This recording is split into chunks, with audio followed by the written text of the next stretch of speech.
నమస్తే friends, welcome to our channel. నేను మీ Lavanya devotional. ఇవాళ మన కథ 3 మాటలు. కథని చివరి వరకు వినండి, నచ్చితే లైక్ చేయండి. ఈ కథ పైన మీ విలువైన స్పందనని కామెంట్ రూపంలో తెలియజేయండి. కొత్తవారు ఎవరైనా చూస్తున్నట్లయితే మన ఛానల్ని సబ్స్క్రైబ్ చేసుకోండి.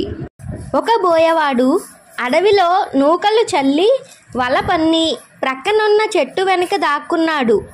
అనుకోకుండా ఆ వలలో ఒక చిన్న పిచ్చుక చిక్కుకుంది. బోయవాడు వల దగ్గరకు వచ్చి దాన్ని పట్టుకోబోయాడు. ఇంతలో ఆ పిచ్చుక, నన్ను చంపకు, నేను నీ పంటి కిందకు సరిపోను కూడా. పోనీ నన్ను పంజరంలో పెట్టినా ప్రయోజనం లేదు, ఎందుకంటే నేను అరుస్తానే తప్ప చక్కగా పాడలేను.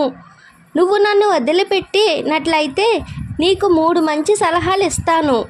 వాటిని పాటించావంటే నీకు జీవించి ఉన్నంత వరకు సుఖ సంతోషాలు కలుగుతాయి అని బ్రతిమాలింది ఆ చిన్న పక్షి. బోయవాడు సరేనని పిచ్చుకను వదిలిపెట్టాడు.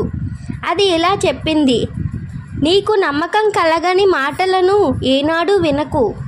ఇచ్చిన మాట తప్పక నిలబెట్టుకో. అసాధ్యమైన పని ఏనాడు చేయకు అని చెప్పింది.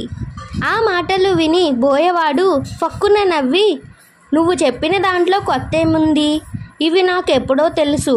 అయినా నువ్వు చిన్న పక్షివి, నీ దగ్గర నుండి ఇంతకంటే గొప్ప మాటలు ఏం వస్తాయిలే అని ఎగతాళి చేశాడు.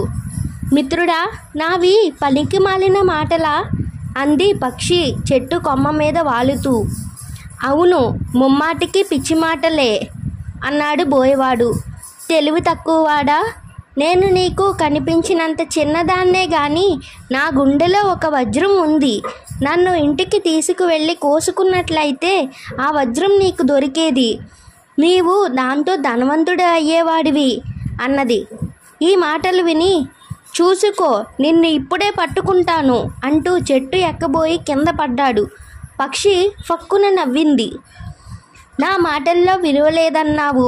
చూడు, నా మాటలు జాగ్రత్తగా ఆచరించి ఉండాల్సింది. వజ్రం అనే మాట వినేసరికి నీలో ఆశ ఎక్కువై నన్ను పట్టబోయి కింద పడ్డావు. అసలు ఏ పక్షి గుండెలోనైనా వజ్రం ఉంటుందా?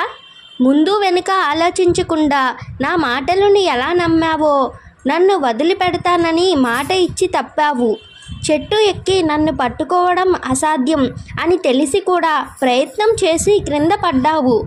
ఇకనైనా చెప్పినట్లు నడుచుకో అంటూ తుర్రున ఎగిరిపోయింది పిచ్చుక.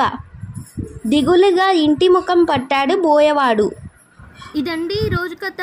ఈ కథ మీకు నచ్చినట్లయితే లైక్ చేయండి, షేర్ చేయండి అండ్ మన ఛానల్ని సబ్స్క్రైబ్ చేసుకోండి.